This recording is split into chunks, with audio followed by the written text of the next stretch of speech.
low pressure area o LPA posible nang mabuo sa Philippine Sea sa darating na Miyerkules o Huwebes, February 4 to February 5. Malalakas na pag-ulan ang posibleng epekto nito sa ating bansa. Magandang araw Pilipinas, ito ang Pilipinas Weather ngayon. Narito na ating update sa panahon. Kung bago ka lang sa ating channel, please like, share, and subscribe para lagi ka updated sa panahon. Salamat sa iyong suporta. Mga kababayan, ngayong araw ng Lunes, February 2 na, tingnan natin ngayon ang pinakahuling update sa posibleng low pressure area o LPA na maaring mabuo sa Philippine Sea bandang February 4 hanggang February 5. Una sa lahat, mahalagang linawin natin na malakas pa rin ang northeast monsoon o hanging amihan sa bawat rehiyon. May disturbance weather na namataan sa timog ng Guam na unti-unting kumikilos pakanluran patungo sa direksyon ng ating bansa. Ngunit habang papalapit ito sa darating na Martes hanggang Miyerkules, inaasahang sasagupa ito sa malakas na hanging amihan at shearline. Dahil dito, mababa ang tsansa na ito'y maging isang ganap na bagyo o typhoon. Gayunpaman, hindi rin natin ito dapat baliwalain. May posibilidad pa rin na makabuo ito ng isang low pressure area o LPA o kaya isang mahinang tropical depression, lalo na't malapit sa silangang bahagi ng Eastern Visayas at Northeastern Mindanao. Ulitin natin, mas binabantayan dito ay ang mga pag-uulan at hindi ang hangin. Ngayon, pakinggan natin kung ano ang sinasabi ng iba't ibang global weather models. Ang ECMWF o European model na nagpapakita ng mahinang low pressure system. Ngunit may posibleng malalakas na pag-ulan na buhos ng ulan. Sa ilang lugar, maaring umabot sa 100 hanggang to 150 mm na ulan o buhos ng ulan ang mararanasan sa darating na linggo. Pinakamalakas ang epekto ay sa bandang Eastern Visayas at Northeastern Mindanao. Ayon naman sa GFS o Global Forecast System sa American model, may kaparehong senaryo, ngunit mas mahina at hindi organisadong sistema. Ibig sabihin, ulan pa rin ang pangunahing banta sa ating bansa. Ayon naman sa ECMWF at GFS Ensemble plus Climate Prediction Center, pare-parehong nagpapakita ng mas mataas kaysa normal na tsansa ng development.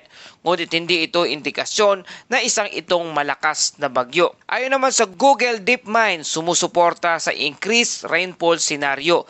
Walang indikasyon ng malakas na hangin o kaya typhoon strength system. Kaya inaasahang epekto sa ating bansa sa kabuuan, mas kumpiyansa tayo sa mga sumusunod ang pagdami ng ulan sa kalagitnaan ng linggo at posibleng dulot ito ng low pressure area o LPA o kaya mahinang tropical depression. Kung sakali man, mga kababayan, na pumasok sa ating Philippine Area of Responsibility o PAR bilang isang tropical depression, tatawagin itong isang unang bagyo sa buwan ng Pebrero at tatawagin itong bagyong Basyang. Kaya maaring maapektuhan ang pinakamataas na tsansa na mga lugar na maapektuhan ay sa bandang Eastern Visayas, Northeastern Mindanao, Siargao at sa mga karatig baybayin sa silangan.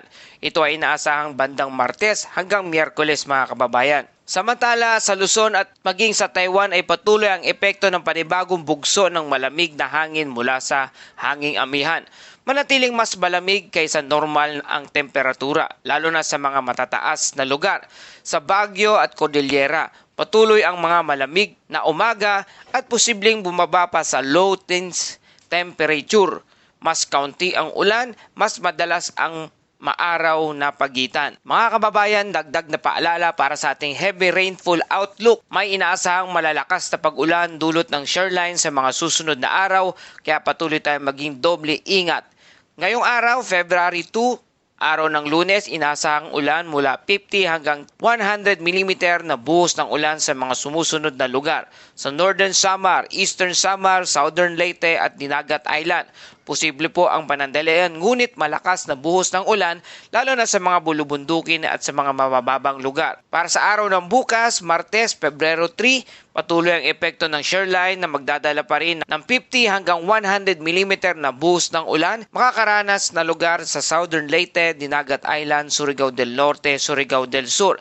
Dito po ay tumataas ang panganib ng biglaang pagbaha at pagguho ng lupa, lalo na nauna ng mga pag-uulan sa mga lugar na yan. Sa darating na Miyerkules, February 4, ang malakas na ulan na may 50 hanggang 100 mm Nakatutok naman sa lugar ng Dinagat Island, Surigao del Norte. Bagamat mas kokonti ang saklaw ng lugar, hindi ibig sabihin ay mahina ang epekto nito, lalo na kung tuloy-tuloy ang pag-uulan sa maghapon. Dahil sa mga sunod-sunod na araw ng pag-ulan, maaring lumala ang epekto ng ulan dahil sa saturated o basang-basa na ang lupa. Kaya patuloy tayong mag-ingat sa flash flood, landslide at biglang pagtaas ng tubig sa ilog at sapa. Makipag-ugnayan agad sa inyong local government offices o DRRMO at iwasan ang pagtawid sa mga rumaragasang tubig. Mga kababayan, sa kasalukuyan, ang shoreline ay patuloy na nakakaapekto sa silangang bahagi ng Southern Luzon at Visayas, habang ang Northeast Monsoon o hanging amihan naman ang nangingibabaw sa mga natitirang bahagi ng ating bansa, partikular dito sa Luzon. Ang kombinasyon ng mga sistemang ito ang dahilan ng pag-uulan sa ilang rehiyon at mas malamig na panahon sa hilagang bahagi ng ating bansa. Para sa ating forecast weather condition sa lugar ng Visayas, Bicol Region, Quezon, Oriental Mindoro, Marinduque at Romblon, ang kondisyon ng panahon ay maulap na kalangitan na may kalat-kalat na pag-ulan at isolated thunderstorm. Dulot ito ng shear line.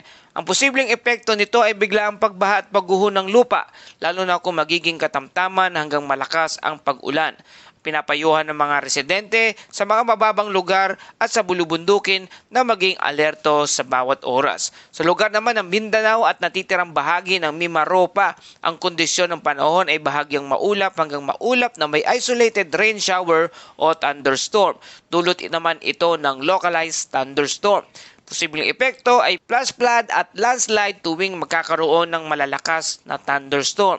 Sa lugar ng Metro Manila at ang mga natitirang bahagi ng Luzon, kondisyon ng panahon ay bahagyang maulap hanggang maulap na may isolated light rains. Dulot naman ito ng Northeast Monsoon o hanging amihan. Walang inaasahang malaking epekto, ngunit mananatiling mas malamig ang simoy ng hangin. At para sa ating forecast wind and coastal water conditions sa Luzon at Visayas, ang lakas ng hangin ay katamtaman hanggang malakas na may direksyon na northeast at ang lagay ng dagat ay katamtaman hanggang maalon mula 1.2 hanggang 3.7 metro ang taas. Napayuhan ang maliliit na sasakyang pandagat na mag-ingat o iwasang pumalaot sa ngayon. At sa lugar naman ng Mindanao, ang lakas ng hangin ay mahina hanggang sa katamtaman. Ang direksyon ng hangin ay northeast hanggang northwest at ang lagay ng karagatan ay banayad hanggang katamtaman na may alon na 0.6 hanggang 2.5 metro ang taas.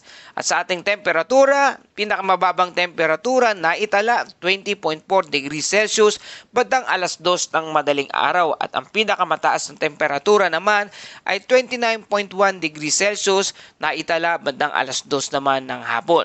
Para sa ating tide and astronomical information sa Metro Manila, ang araw ay sisikat mamayang alas 6:24 ng umaga at lulubog naman ito bandang alas 5:55 ng hapon. Patuloy po nating binabantayan ang shoreline at hanging amihan at ng posibleng pagbuo ng isang low pressure area o LPA sa silangan ng ating bansa. Kaya manatiling nakaabang sa mga susunod nating weather updates. At dumako na tayo sa ating Bible verse of the day mula sa mga awit 107 verse 29. Kanyang pinatigil ang bagyo, ano pat ang mga alon ng dagat ay tumahimik. Mga kababayan, ang talatang ito ay paalala na ang Diyos ay may kapangyarihan hindi lamang sa kalikasan, kundi pati sa mga unos ng ating buhay. Kapag ang paligid ay maingay, balita man ng malakas na ulan, problema o pangamba, ang Diyos ay kayang magbigay ng katahimikan sa tamang oras. Hindi ibig sabihin na walang unos pero may katiyakan na may Diyos na namamagitan. Sa gitna ng kaguluhan, siya ang nagsasabing, huminto ka, ako ang bahala. Paalala sa araw na ito, magtiwala kahit may bagyo, ang Diyos ay may huling salita. Panginoon, ikaw ang nagpapatahimik ng bagyo. Bigyan mo kami ng kapayapaan at tiwala sa iyo sa panahon ng aming kalituhan at kahirapan at maging pagsubok. Patuloy kaming maniwala at manalig sa iyong kapangyarihan at magagawa sa buhay namin. Ito po aming dalangin sa pangalan ni Jesus. Amen. At yan po ang ating update sa panahon. Kung nagustuhan nyo ang balitang ito, please like, share, and subscribe para lagi kayong updated sa panahon. Salamat po sa inyong patuloy na pagtutok at pagtangkilik dito sa ating channel. Ito ang Pilipinas Weather ngayon na lagi nagpapaalala, maghanda, magiligtas, mag-alerto. Ingat tayong lahat.